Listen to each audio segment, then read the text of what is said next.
You could not ask for a better example of leftist hypocrisy than this story. Alyssa Milano, defund the police activist, calls 911, sparking massive police presence in her quiet California neighborhood, claiming an armed gunman was on her property. But it was really a teen shooting at squirrels with an air gun. Okay, first of all, why is a teen shooting at squirrels with an air gun? Leave the squirrels alone. Little tree rats just want to do their thing and bury their acorns or whatever it is they're burying. I have no idea. Point is, it is kind of weird that a teen's walking around her property, I guess, or her neighborhood with an air gun shooting at squirrels. But I want you to think about what this really means. There's some other stories about young people who were mistaken. People thought that their toy gun was a real gun. And the police have shown up and bad things have happened. The example is Tamir Rice. A little kid was playing with a toy gun. Cops rolled up, thought it was real, and they shot the kid. Alyssa Milano, defund the police activist, called the cops on a kid who was playing with an air gun. This kid could have died. Now, look, I think Alyssa Milano, it's her neighborhood. If she wants to call the police because she's concerned, that's fine. But this is so much hypocrisy. It's beyond just, first of all, calling the cops is hypocritical because she's a defund the police activist. But of course, she doesn't really mean it. She means for the poor people. And then secondly, calling the cops on this kid with a gun is hypocrisy because they often talk about police brutality. So it's hypocrisy in a couple different ways. Okay, well, let me read the story for you and we'll actually figure out what happened. They say actress and defund the police activist Alyssa Milano was quick to call cops when she believed an armed gunman was on her Bell Canyon property on Sunday morning. The call ignited a response that included 7 Ventura County Sheriff's vehicles, 1 K-9 unit, a police helicopter, and 1 LA Fire Department team that sat down the street nearby, on standby. We can see in these photos, a lot of cops, a lot of sheriffs rolled up because they want to keep Miss Milano safe. Now, you know what I hear from a lot of people? They say, well, I get death threats. Come on, remember the mayor of Seattle? She said, the Seattle City Councilman led the protesters to my house where I get death threats. You can't do this. Or how about the mayor of Chicago, who put cops on her block saying, you can't film here and you can't protest here. This is a perfect example of rules for thee, but not for me. I'm important. I should be allowed to get a haircut during COVID lockdown, and I should be allowed to have the police, but not you. You see, we know what'll happen when you defund the police and get rid of them. The rich people will hire private police, and they'll have their security. They just don't want you to have police. They just don't want you to be able to bear arms. Chicago's a really good example of this. For the longest time, and still today, they have very, very, very strict gun laws. But not for the politicians, not for the special people where they get armed guards. And that's true in D.C. as well. The politicians are protected by individuals they deem worthy of bearing arms. If they defund the police, the private security will not go away. Alyssa Milano will just flick some of her money at the problem and not think twice. But poor people will be left fighting. It'll be like The Purge. Have you seen it? Okay, all the rich people are going to be safe and secure, and the poor people are going to be attacking each other. They say a neighbor tells dailymail.com, we first noticed a helicopter circling overhead very low and knew something was going on. It's usually such a quiet community. Then we saw all the police cars parked in front of Alyssa's home. They had their guns at the ready and seemed very serious. Good for the cops. I mean it. And look, if Alyssa Milano wants to call the police, that's her right. Maybe now she'll learn an important lesson. Maybe now she will start talking about the importance of why police are necessary. And sometimes they do wrong, and there are problems with the police departments. We got a lot of cops enforcing unconstitutional edict. I'm not a fan of that. But most cops are going to be there when you need help. Why? They keep the peace, they stop the criminals, and they will protect you. Are they perfect? No. Should we reform the policing system? I think so in certain ways. And I think we need to support the police to make sure if we're going to ask them to do this job, which apparently nobody now wants to respect them over, then we need to make sure they're safe. They feel safe.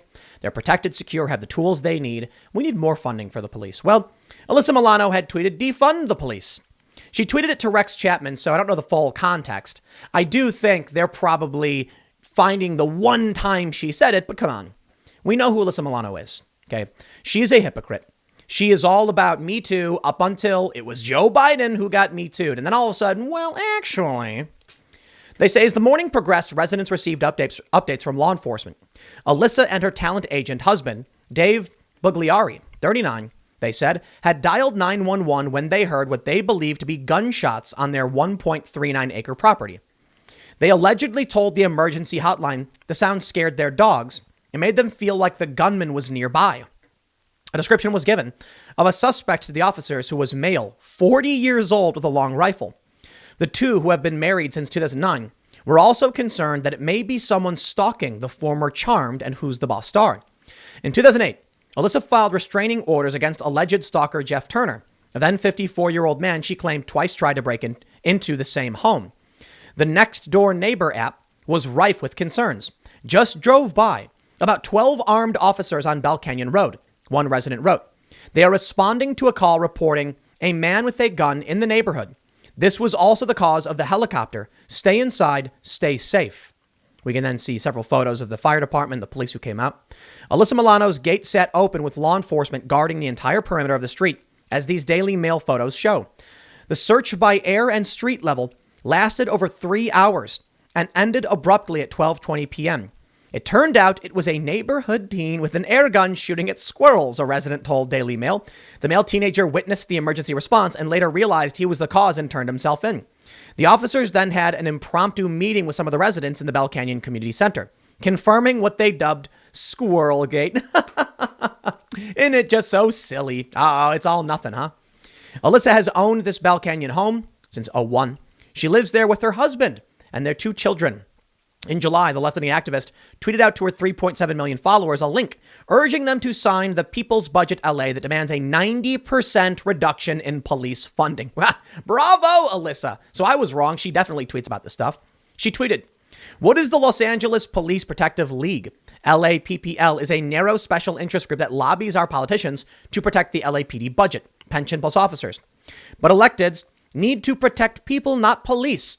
Police are people, dude. Sign the People's Budget LA petition." Okay. You know, the question over lobbying always gets me.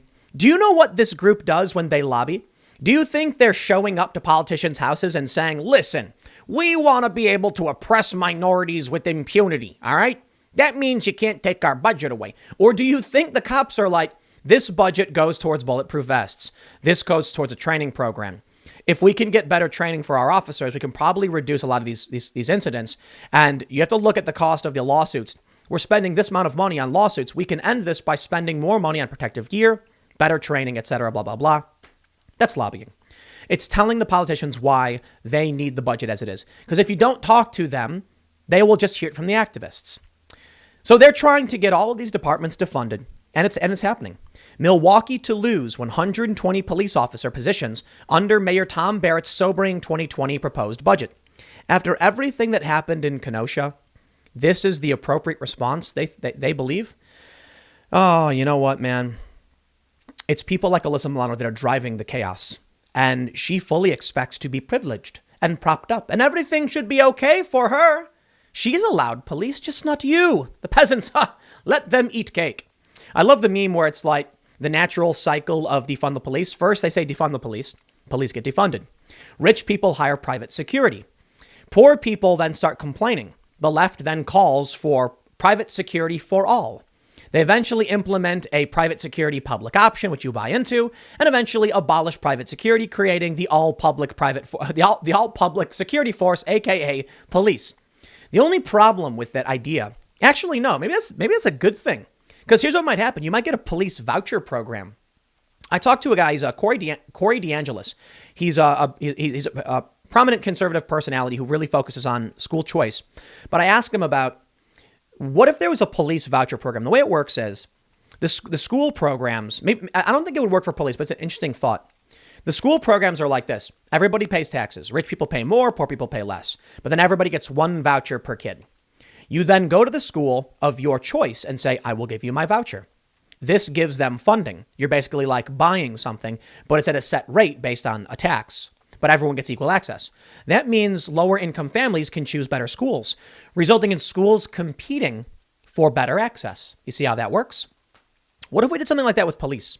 What if there was a police, your police departments were doing a bad job. So you just said, I would like to allot my taxes towards this police department. It's effectively a private force, but still funded evenly among the public. And I think the problem with the reason why that won't work is because, people will just take their voucher away because they don't want to get in trouble. Like they get a ticket. I'm taking my voucher because you gave me a ticket, and it's basically bribery. So we can't have that. That's why I think, look, we need general reform. We do. We can clearly see that many of these high profile leftists are lying about what they really believe. They want the police. Of course they do. They want private security and they want guns. They just don't think you should have them. Like it's like that guy who was cheering for the riots and then all of a sudden started tweeting, "Oh no, they're coming to my house. Stop. What are you doing? Go the other way. Go to the poor neighborhood." He literally said it. So we have a good system. The police are relatively neutral arbiters.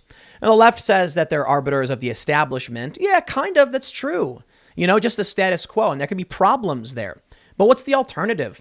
Private police that uphold the rules for only some people? I don't want to live that way. I don't think you do either. But Alyssa, I got to give you congratulations. I think you did a good job of being a hypocrite. I'm going to leave it there. We got some big breaking news coming up in just a few seconds. And in the next segment, I will see you all shortly.